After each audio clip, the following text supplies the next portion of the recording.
తెలంగాణ రాష్ట్ర ప్రజల ప్రయోజనాలు కాపాడాలి అంటే ఒక బీఆర్ఎస్కి మాత్రమే అది సాధ్యమవుతుందని ఇవాళ రాష్ట్రంలోని ప్రజలందరికీ కూడా అర్థమైంది కాబట్టి ఖచ్చితంగా కేసీఆర్ తిరిగి రావాలి అనే మాట నిన్న చూసినాం. మనం ఎవరు కూడా ఆర్గనైజ్ చేయలేదు.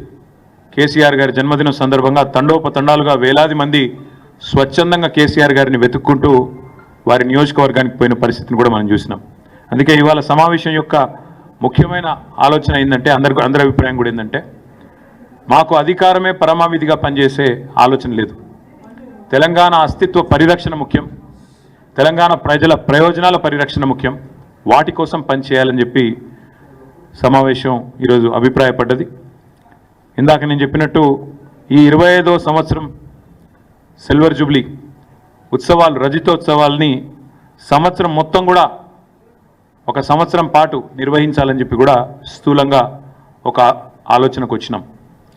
అయితే ఈ నిర్వహణకు సంబంధించి ఎందుకంటే చాలామందిని ఇన్వాల్వ్ చేయాల్సి ఉంటుంది.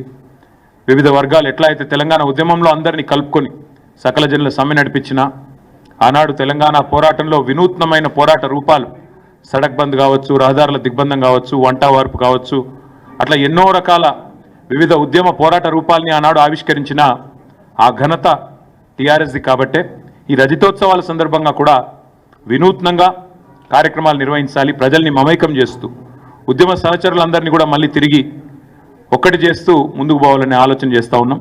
దానికి సంబంధించి రాబోయే వారం రోజుల్లో పెద్దలు కేసీఆర్ గారు కొన్ని కమిటీలను కూడా, ఎందుకంటే ఈ ఉత్సవాల నిర్వహణకు కొన్ని కమిటీల అవసరం కూడా ఉంటుంది కాబట్టి మరి కొంతమంది సీనియర్ నాయకులతో, పార్టీ ముఖ్యులతో, అదేవిధంగా పార్టీ ఏతర వ్యక్తులతో, తెలంగాణ ఉద్యమంతో పెనవేసుకొని అనుబంధం ఉన్న వ్యక్తులతో కూడా కొన్ని కమిటీలను కూడా ఈ రాబోయే వారంలో ప్రకటించబోతా ఉన్నాం.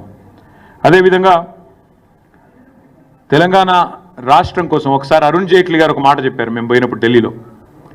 It is very rare to see a good agitator also turn into a good administrator. అంటే ఆందోళన చేయడం మాత్రమే కాదు, పరిపాలన చేయడం కూడా అద్భుతంగా కేసీఆర్ గారు చేస్తున్నారు అంటూ వారు కితాబ్ ఇచ్చిన విషయాన్ని ఎందుకు గుర్తు చేస్తా ఉన్నా అంటే 10 ఏళ్ల పాటు కేసీఆర్ గారి నాయకత్వంలో సమర్థవంతంగా భారతదేశానికి ఆదర్శంగా ఒక మార్గదర్శిలా నిలబడ్డ తెలంగాణ గత 14-15 నెలలుగా సంక్షోభంలో ఎట్లా తల్లడిల్లుతున్నదో ఇవాళ ఖచ్చితంగా మళ్ళీ ఒకసారి ప్రధాన ప్రతిపక్షంగా ఈ ప్రభుత్వ వైఫల్యాలను ఎండగట్టాల్సిన బాధ్యత కూడా మా మీదనే ఉన్నది అని చెప్పి కూడా ఈ సమావేశం అభిప్రాయపడ్డది. తెలంగాణ కోసం జరిగిన త్యాగాలు, తెలంగాణ కోసం చేసిన పోరాటాలు ఇవేవి నిష్ఫలం కావద్దు అంటే, ప్రజల త్యాగాలు వృధా కావద్దు అంటే ఈ ప్రభుత్వాన్ని ఎండగట్టాల్సిన బాధ్యత ఖచ్చితంగా ఉన్నది అని చెప్పి కూడా సమావేశంలో అభిప్రాయం వ్యక్తమైంది.